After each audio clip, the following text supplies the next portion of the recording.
Sam.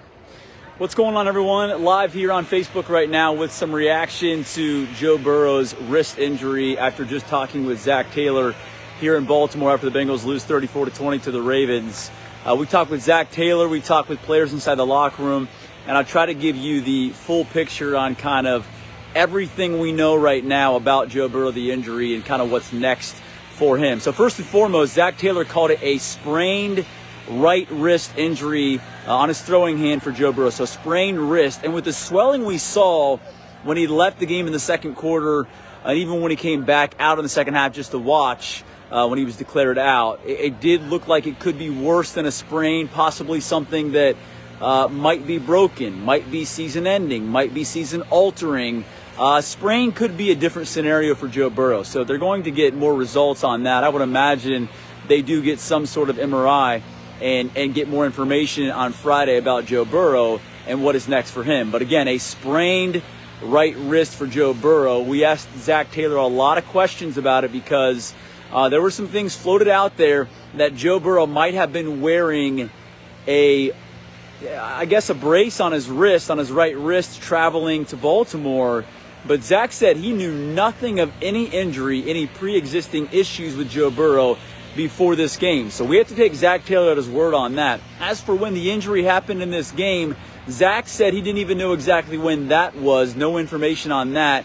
And no information on the severity of it going forward beyond the sprained wrist or what it could mean for the Bengals going forward. He did say, don't get it twisted.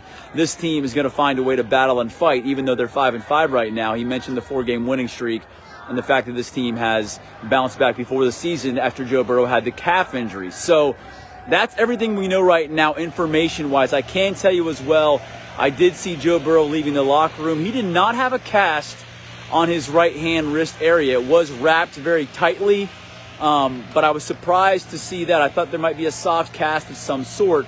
None of that. He was carrying his bag, his luggage bag, walking out with his right hand as well, and had it wrapped. So the big issue is he very visibly could not throw the football during the game when he went into the blue tents and then tried to come out and throw. He could not throw whatsoever, and that's why he was eventually declared out.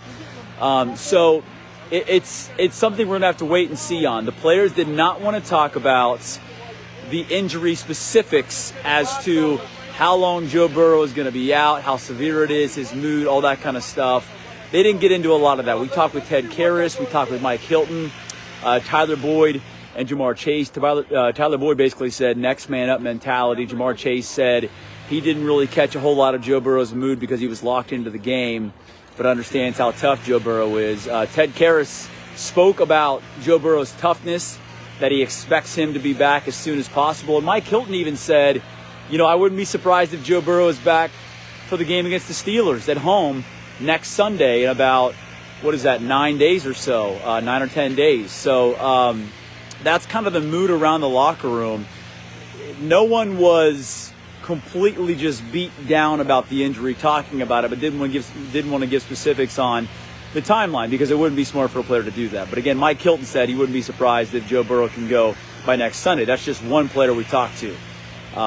So it's a big time wait and see for Joe Burrow right now. He was obviously frustrated.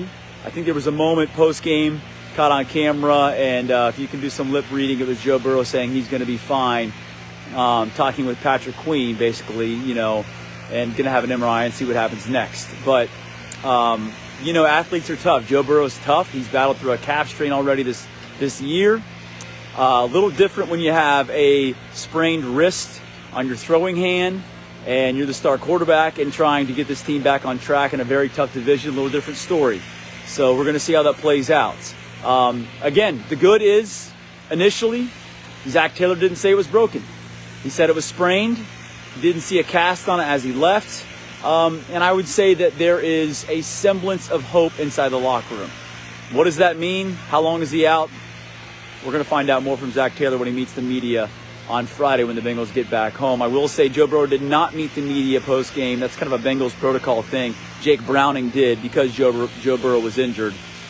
They decided to not have him go out and do his regular press conference. So, anything else?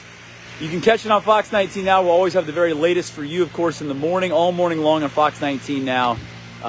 tomorrow morning. Everything you need to know about Joe Burrow, you'll know it. I'll have reports here from Baltimore. We'll have it covered for you, start to finish. Thanks for checking me out here in Baltimore. Rough night for the Bengals. Have a good one.